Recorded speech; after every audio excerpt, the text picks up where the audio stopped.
Hey, so what's up everybody? This is your boy Fong, and I hope you've had a great holiday so far. I hope life's going well for you. I hope you're getting everything you need and receiving everything you need and want. And I just hope it's like life's just treating you guys good. So in today's video, I just wanted to go over my home office setup. I thought that the information would be helpful and beneficial to you guys just because outside of my studio life, I do take a lot of the work that I do there and I bring it home for editing. And I just want to be fully transparent that none of these products are sponsored in any shape, way, or form by these publishers or these vendors. I bought everything here with my own hard-earned money, but I will be providing affiliate links down in the description below in case you want to help support me and support the channel and, you know, just put a little bit of money in the piggy bank. So yeah, to give you guys kind of like an overview of my home office setup, it's meant to be modular and it's meant to be functional, which means everything on my desk in my home office needs to be interchangeable and needs to be useful, and I need to be able to multitask on it for better lack of words. It's gonna look a little bit messy because cable management just isn't my thing. I gave it a shot, but it just became too much of a work because of how hectic my work life is, because again, I work between multiple professional jobs because I do a little bit of software coding, I do audio production, and I work a lot with photo and video editing. With that being said, I want to talk about the most important thing to this whole home office setup, which is my standing desk. It is the Vivo electric standing desk. I initially bought this desk during the pandemic because I basically wanted a sit stand desk that had a heavy duty surface that wasn't split, because split standing desks seem to be a little bit more fragile. So I wanted one solid piece that was equivalent to a butcher block, and the Vivo desk has been great for that. I've used it again since the pandemic, so it's been holding up for about 4 years now without a single problem. It's very modular, so I buy a lot of attachments to basically put onto the desk. I have quite a few accessories, as you guys will see throughout the video, that are stacked on top of this desk, and again, it's held up very, very well. I totally recommend the Vivo desk, as again, it's been holding up for about 4 years now and it's still holding strong, no problems with the motor. It's nice to have a standing desk because it encourages you to get up and walk every once in a while. It's nice that you can also program the memory to adjust the height. I did customize the standing desk as well to have some casters. For those of you who are looking to put casters on your standing desk, make sure you're checking your product manual to make sure you buy the right size. I did not realize that there were different threadings for casters. So in this case, I had to buy the M815, which is the standard size for my desk, but it's going to vary between whatever desk you're buying. But yeah, I'll put the links down below to the brand that I use. When you buy caster wheels, make sure you're getting something thick. Don't get anything cheap and flimsy, because the thicker the wheel, the more weight it can hold and the more solid it is, especially if you start stacking things on top of your desk like I do. And occasionally I like to rearrange sometimes I like sitting in front of this window, sometimes I like pushing my desk up on a wall. You know, it just again gives you options to be modular and just move around. So the casters have been extremely great for that. They haven't tipped over or broken on me, and I do put quite a bit of weight on this. So yeah, a standing desk and casters is a must for me, and I totally recommend it if you're trying to build a home office desk. So the next piece is very crucial. I think it's one of the most important things you can have for a home office, which is your office chair. I use the Staples Hikem chair. It's a mesh chair, and I went with this design because my brother initially had this chair and he's had it for about 5 or 6 years now, and it's held it pretty well. I went with the mesh design because you'll notice that over the years, the cushions, they tend to disintegrate after a while, and I just didn't have it in my budget at the time to buy like one of those $1,000, $2,000 ergonomic chairs. I was just kind of trying to find a budget chair that'll hold over very well, and I ended up buying this Staples chair. It's been great. I bought it during the pandemic as well, when we all got forced to permanently work remotely. The Staples chair has held up for about 4 years now. My only complaint with it would be the arms don't come up completely, so it's not convenient for those who like moving your armrest. But aside from that, it's a great chair. So yeah, this is the chair that I've been using for the past few years. It's my go-to, and so far no complaints except for the fact that the armrests do not come up. Now for my primary computer, I use a custom built PC. I just prefer Windows, and I just prefer building my own PCs for, again, the aspects of being interchangeable, being able to customize, and just being modular. I've been building PCs ever since I was able to build my first first one. I prefer building PCs just because it gives you more customization options, meaning you can add hard drive space, you can remove hard drives, you can redo your OS as much times as you want, you can install whatever software you want, you have options for gaming if you're into that thing, you have options for editing if you're into that, and you just basically have more options to play with, in my opinion. I do own a MacBook and I like it because of its simplicity, but that's just it.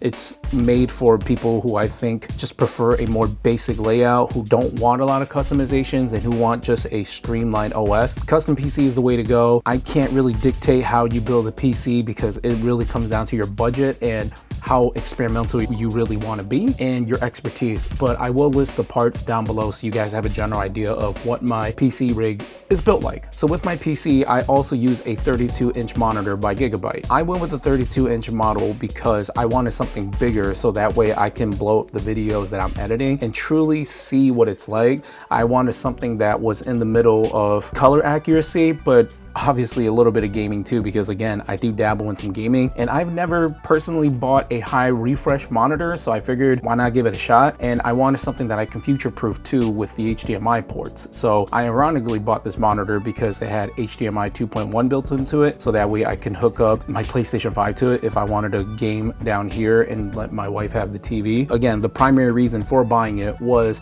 the high refresh rate, the size, and the color accuracy. I do the majority of my photo and video editing on this monitor and it's held up very well. This monitor just had a little bit of everything. It has a KVM switch built into it too, so if you want to dual manage multiple devices like another laptop or another PC, the KVM switch allows you to do so. And again, it's a 32-inch monitor, so it allows you to multitask, put up a bunch of windows in different corners. It has HDR built into it, which is very bright. I also stacked another monitor on top of it. It's actually a 27-inch Dell. This monitor is no longer in print. They don't produce it anymore, but I initially bought this monitor for its color accuracy as well, especially in my early days of photo and video editing. It cost me about 300 bucks at the time, and I just forked up the money because I noticed when I was editing on cheap monitors, the colors weren't there and my clients were complaining about how bad it looked. So I went and purchased this Dell just to be more color accurate.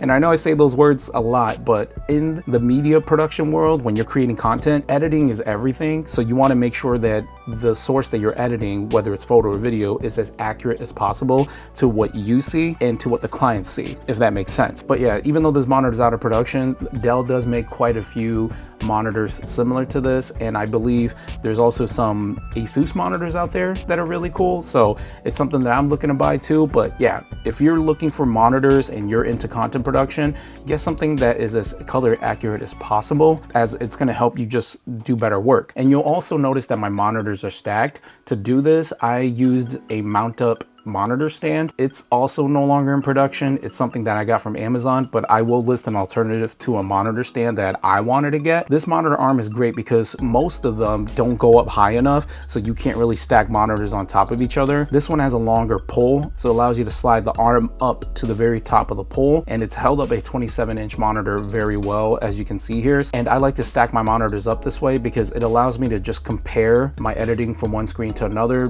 again, for color accuracy and just for editing consistency, because it might look good on one screen but not on the other. And for my keyboard, I don't use anything fancy. This is just the Logitech K780. It's a soft touch keyboard and I bought it for that very purpose. Typing all day does start taking a toll on your fingers when you're punching on hard keys all the time. So I bought this keyboard just because it was softer on the fingers, it's smooth touch, and it's just been nice having a compact keyboard that's just, again, soft to touch and it's seamless to hook up. Now with a keyboard, you always need a mouse. I don't have a real preference for a mouse. The mouse that I have is just a generic Logitech mouse. I just wanted something that was big enough to fill up my whole palm and just, again, take a little bit of stress off of my palm and my wrist. So I basically just bought a nice big mouse that I can just use without putting any strain on it. It's nothing fancy. I don't game on my mouse. I know it's crazy. All you gamers out there are probably like, what the heck is wrong with you? You're not a real gamer. Look, I'm a console person. I prefer a controller. So even when I PC game,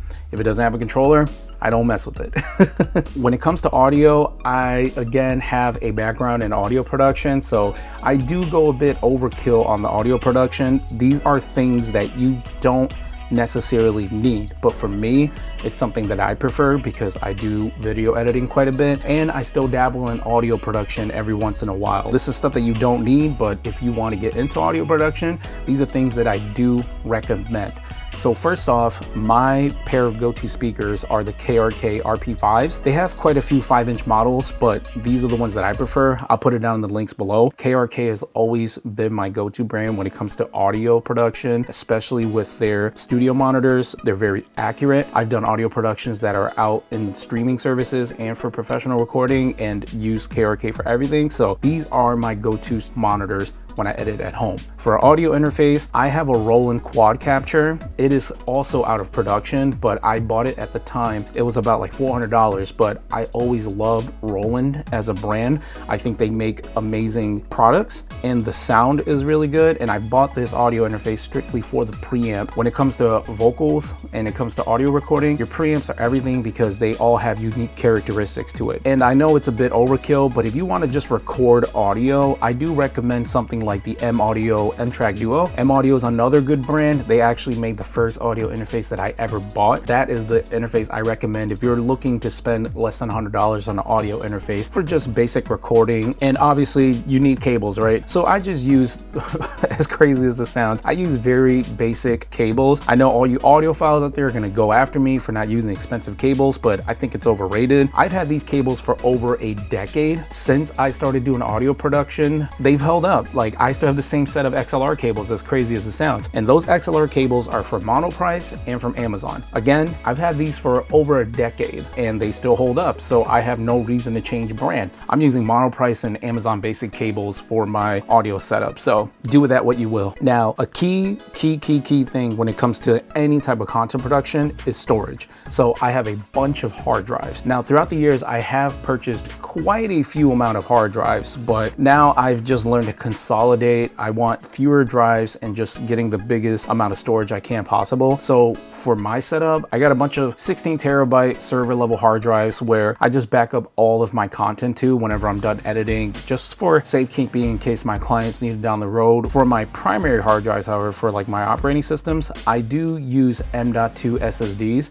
They are very fast and they're much more reliable and they are great for editing because of the read-write speed. I am using an off-brand by Fangxiang, if I'm pronouncing that right. It sounds like one of those Chinese knockoff M.2's SSDs that are all over Temu and Amazon, but this one surprisingly has held up very well. It has read-write speeds up to 7,300 megabytes, so that means it writes very, very fast compared to your standard hard drives. I'm using this Fangxiang hard drive as my primary operating system, and I've had it for about a year now, and it's held up very well. Don't sleep on some of these. Pay attention to the reviews and you won't know until you try it. And another thing that I have hooked up to my desk is a super clamp. For those of you in the photo and video world, super clamps are probably one of the best accessories you can own. You can mount them onto C-stands, you can mount them onto poles, you can mount them onto tables, anything with a flat surface, a round surface. Super clamps are just freaking awesome. And in my situation, I just have a super clamp hooked up to my standing desk, so I can basically use this video ball head made by Neewer to hook up my camera to and do a recording just like this, and for occasional webcamming whenever I have to talk to my clients, you know, and just get on a call real quick. Sometimes I just don't feel like setting up my monopod or my tripod because it does take a little bit of time to readjust the level. So it's nice to just have this super clamp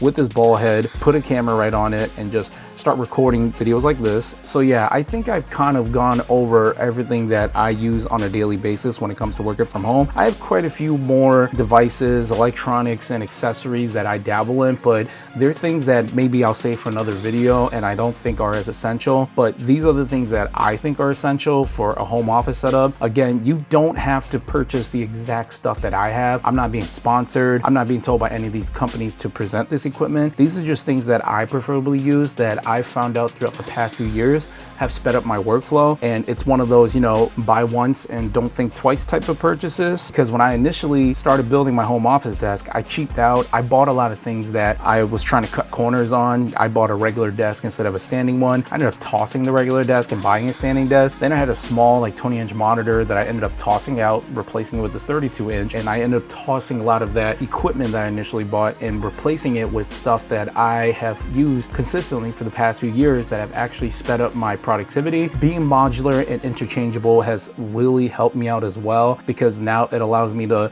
dual manage the multiple things that I'm working on, and all of this equipment is interchangeable with the other jobs. That's just my thoughts on it, but do what you will. It's your money, it's your time, it's your productivity. I'll leave it at that. So yeah, I hope you guys found this video helpful. If you did, please subscribe, please do like. If you're looking to purchase any of this gear, please do use my affiliate links below, as it does help me build this channel and put a little bit of money in the piggy bank, especially for the holidays. If you guys have other gear recommendations, please also leave them in the comments down below as well, as I'm always dabbling in gear and equipment and looking to experiment and play around with stuff. But yeah, until next time, hope you guys have a great holiday, and I'm out. Peace.